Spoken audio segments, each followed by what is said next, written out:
Est-ce que quand vous vous connectez sur un site web en HTTPS avec le petit cadenas vert en haut, cela garantit-il vraiment que vos connexions sont chiffrées et que personne ne peut espionner ce que vous faites sur internet, y compris toutes les informations confidentielles évidemment?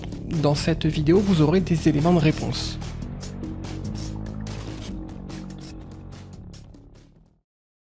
Aujourd'hui, en 2022, 95% des sites web dans le top 1 million sont en HTTPS. Et il est estimé que 99% de votre temps passé sur le navigateur est sur un site en HTTPS. Mais ce que vous pensez pour acquis aujourd'hui ne l'était pas avant. Pas du tout même. Le HTTPS a été créé en 1995 et à ce moment-là, et même après d'ailleurs, la grande majorité des communications étaient toujours en clair, en HTTP, ce qui était suffisant pour capturer les données confidentielles par des attaques man in the middle. Mais grâce notamment au certificat SSL gratuit apparu en 2015 comme Let's Encrypt que vous connaissez peut-être et que vous avez peut-être installé sur votre VPS, le HTTPS a pu prendre son envol pour être quasiment présent sur tous les sites. Avant ce n'était pas le cas, vous deviez payer pour avoir le HTTPS sur votre site. Et même aujourd'hui, beaucoup de sites chinois qui sont classés parmi les sites les plus visités au monde n'utilisent pas entièrement le HTTPS. Si vous utilisez toujours le protocole HTTP, il est possible d'écouter vos communications de façon relativement simple et en bonus sans que vous vous en aperceviez, grâce à une attaque de l'homme du milieu. Le hacker dit à la victime qui est sur le même réseau que vous que le hacker est le routeur, ainsi la victime va transmettre toutes les requêtes à vous que vous pourrez lire et repasser au routeur ni vu ni connu. Avec une manipulation similaire, vous pouvez également capturer les réponses qui arrivent du serveur et qui sont destinées à la victime. En tant qu'intermédiaire entre les deux, vous pouvez donc lire toutes les communications, c'est-à-dire les requêtes et les réponses. De plus, il est possible d'inclure du code JavaScript malveillant lors des réponses pour exécuter des actions malveillantes sur la page, un peu comme dans une XSS. Et au passage, vous pouvez également enlever les headers CSP qui peuvent bloquer le JavaScript malveillant. C'est la raison pour laquelle on vous dit de faire attention dans les Wi-Fi publics, car dans un Wi-Fi public, n'importe qui peut s'amuser à espionner les connexions de tout le monde en un seul clic. Mais l'attaque est aussi possible dans un réseau Wi-Fi privé. La différence, c'est que peu de gens ont en théorie accès aux points d'accès privés.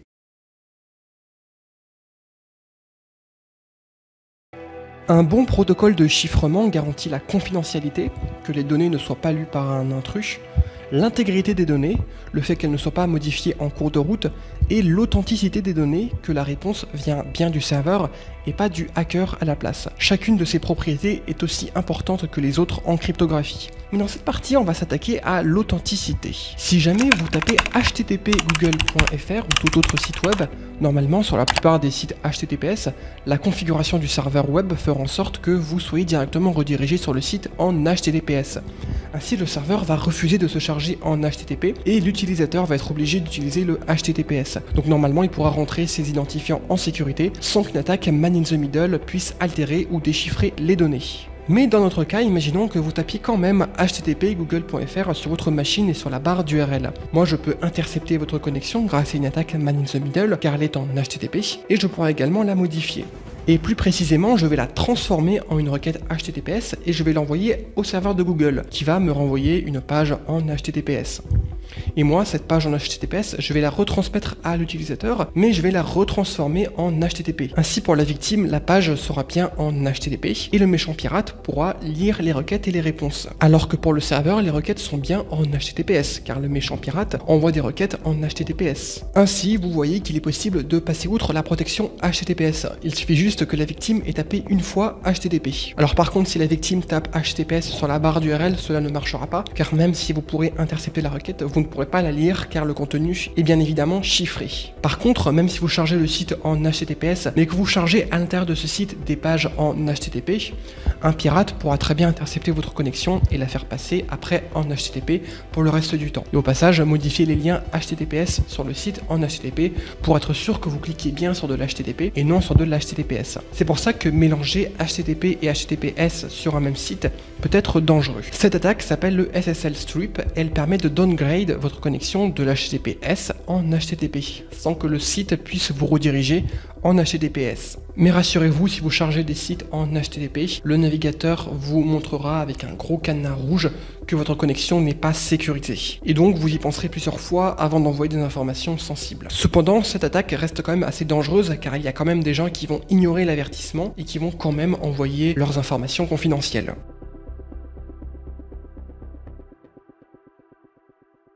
Pour se protéger de cette attaque, il nous faudrait un moyen pour le navigateur de refuser ou de rediriger directement les pages en HTTP vers de l'HTTPS s'il y a une version du site disponible en HTTPS, sans attendre que ce soit le serveur qui le fasse après. Ainsi, une SSL strip ne sera plus possible car les connexions seront directement chiffrées en HTTPS côté navigateur. Et c'est le but du HSTS. HSTS veut dire HTTP Strict Transport Security, et derrière ce nom abstrait se cache un header dans la réponse HTTP que vous renvoie le serveur. C'est un header. Si vous ne savez pas ce que c'est qu'un header, j'ai expliqué tout ça en détail dans ma vidéo sur le CSP. Pour faire simple, c'est une information que renvoie le serveur au client dans la réponse. L'idée est donc de configurer le serveur qui va vous renvoyer à chaque fois un header nommé Strict Transport Security, et ce header il va indiquer au navigateur que ok, à partir de maintenant, tu ne charges mon site web que en HTTPS et tu refuses ou rediriges toute connexion en HTTP.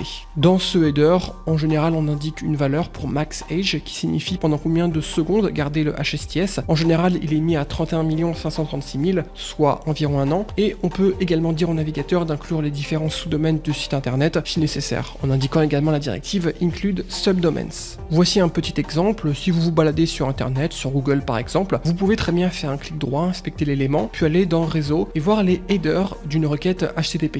Là, vous aurez un exemple de Strict Transport Security. Une fois le header envoyé au navigateur, le navigateur va stocker en local la liste de tous les sites qui devront se charger en HTTPS quoi qu'il arrive. Ainsi, notre attaque ne fonctionnera plus, car le navigateur va tout simplement refuser ou rediriger toutes les pages en HTTP pour le site Google, jusqu'à l'expiration du max age. Ainsi, quand nous, on va capturer la requête, elle sera déjà en HTTPS, et on ne pourra donc pas la lire ou modifier les informations. Mais en pratique, le header Strict Transport Security est retourné à chaque requête.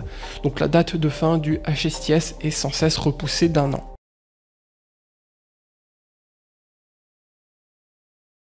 Maintenant, vous vous posez la question, est-ce que le HSTS peut-il être contourné par un acteur malveillant? Est-ce qu'il y a des faiblesses au HSTS? Eh bien, dans la pratique, la réponse est pas vraiment. Il est très compliqué, voire impossible de contourner le HSTS, car une fois le HTTPS utilisé, il n'est pas possible d'espionner les communications avec une man in the middle. Mais cependant, il y a quand même quelques cas qui nécessitent un peu d'attention. Imaginons que vous chargiez pour la première fois le site google.fr sur un navigateur, que vous venez d'installer ou de réinitialiser par exemple. Le navigateur, lui, ne saura pas qu'il faut utiliser le HTTPS dans tous les cas, car il n'a jamais reçu le header Strict Transport Security, car il est tout simplement réinitialisé. Et à ce moment-là, et uniquement à ce moment-là, pendant le chargement de la première requête, une attaque SSL strip peut être exécutée, et si la victime a le malheur de taper dans la barre de recherche HTTP au lieu de HTTPS, eh bien elle pourra se faire piéger. Et d'ailleurs au passage, quand l'attaquant enverra la page HTTP à la victime, alors il pourra tout simplement supprimer le header Strict Transport Security et tous les liens en HTTPS pour être sûr que la victime continue de se connecter en HTTP. Pour contrer cette attaque, les navigateurs possèdent en local une liste de tous les sites importants et les plus connus qu'ils doivent absolument charger en HTTPS, même s'il n'y a pas le header Strict Transport Policy. Si vous utilisez Firefox, vous pouvez la trouver ici sur searchfox.org. C'est un site qui indexe le code source de Firefox, et si vous recherchez le fichier suivant, alors vous trouverez la liste de tous les sites qui refuseront, quoi qu'il arrive, de se charger en HTTPS. Il y en a plusieurs milliers et il est même possible d'ajouter le vôtre. Il y a bien évidemment une liste similaire sous Chrome et les autres navigateurs. Une autre chose qui est intéressante à savoir, c'est que pas tous les sites utilisent le HSTS. En fait, selon W3Techs, un organisme qui fait des statistiques sur l'utilisation des différentes technologies sur le web,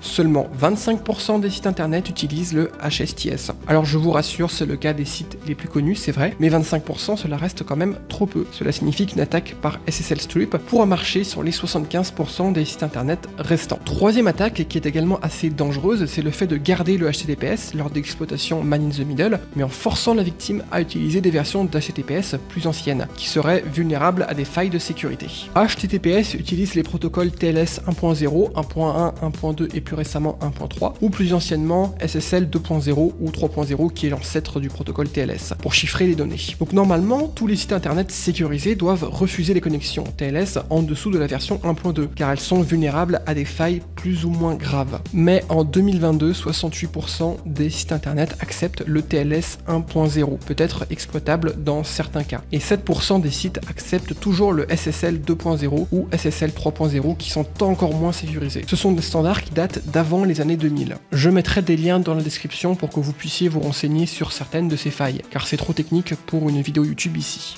J'aimerais aussi préciser que les certificats SSL qui prouvent cryptographiquement à votre navigateur que le site google.fr est bien google.fr et pas un hacker, c'est différent du protocole SSL qui chiffre les connexions HTTP et qui est l'ancêtre du protocole TLS. Et pour finir, quatrième et dernière faille, on n'est jamais à l'abri d'une zero day ou d'une faille dans certains navigateurs qui permettrait de passer outre le HSTS. Et c'est déjà arrivé, bien que pas non plus tous les jours.